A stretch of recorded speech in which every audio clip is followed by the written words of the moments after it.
সাধারণত প্রায় বলে থাকি, তোমরা অযথা আমাকে বিরক্ত করছো। সে অযথা লোকটিকে অপমান করছে, তুমি অকারণে তাদের সঙ্গে ঝগড়া করছো, তারা অকারণে আমাকে দোষারোপ করছে, ছেলেটি অকারণে কান্না করছে। তো এই ধরনের বাক্যগুলোকে আমরা ইংরেজিতে কিভাবে বলবো মনে রাখতে হবে। অযথা বা অকারণে এর ইংলিশটা হচ্ছে ফর নো রিজন। তখন আমরা বাক্যের গঠনটা করব সাবজেক্ট যুক্ত এম of the each of the গা যুক্ত ভিআইএনজি যুক্ত অবজেক্ট যুক্ত ফর নো রিজন।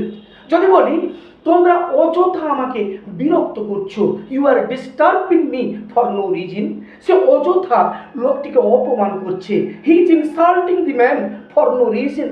তুমি অকারণে তাদের সঙ্গে ঝগড়া করছো, you are quarrelling them for no reason. তারা অকারণে আমাকে দোষারোপ করছে, they are blaming me for no reason. ছেলেটি অকারণে কান্না করছে, the boy is crying for no reason.